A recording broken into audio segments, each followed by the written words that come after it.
Bangun subuh itu susah, tidur itu gampang. Lari pagi itu susah, duduk nyantai itu gampang. Stop makan gula itu susah, makan enak itu gampang. Bikin konten itu susah, nyinyirin konten gampang.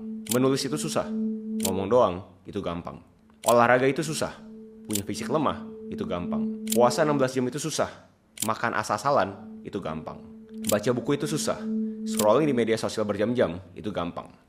Semua aktivitas yang gue barusan sharing adalah pilihan.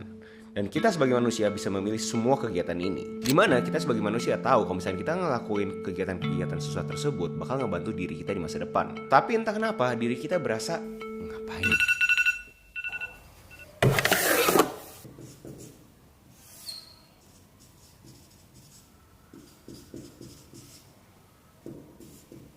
Tapi kalau misalnya kita benar-benar coba mencerna ini semua, sebenarnya semuanya juga susah kan ya? Iya gak sih? Coba deh kalian pikir, hidup ini serba susah kan? Sampai ada quote, life is suffering. Hidup itu menderita. Gue yakin yang nonton video ini dan konsumsi sampai habis adalah tipe orang-orang yang berasa kok hidup gini banget. PR banget. Kapan sih jadi gampang?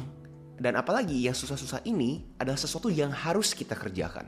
Harus bangun pagi, harus ke sekolah, harus kerja, harus bayar pajak, harus ikutin aturan. So sebenarnya bisa kan kita ngelakuin hal-hal susah seperti ini. Tapi entah kenapa kalau misalnya kagak harus, otak manusia tuh ada sesuatu yang kayak bergerak gitu. Dan itu kenapa kita harus benar-benar coba lihat apa sih isi otak manusia. Ternyata kita ketemu di otak kita tuh ada suatu monyet.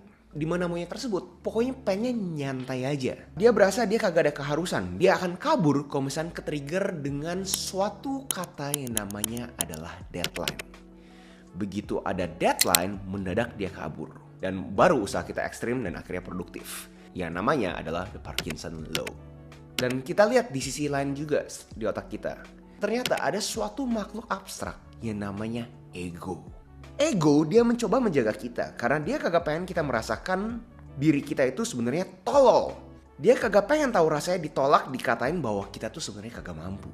Dia selalu bisikin ke kita, gue tahu lo orangnya ambisius Gus, tapi kagak usah sok-sokan ngapa-ngapain. Mendingan lo overthinking aja.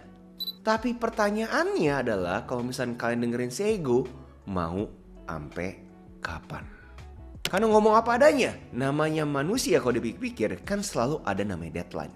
Yes, begitu hidup di dunia ini ada suatu garis start dan akan ada suatu garis finish. Kalau kita balik ke kewajiban kita, uniknya ini semua kan adalah input ya dan bisa keluar suatu output. Lu kerja dapat output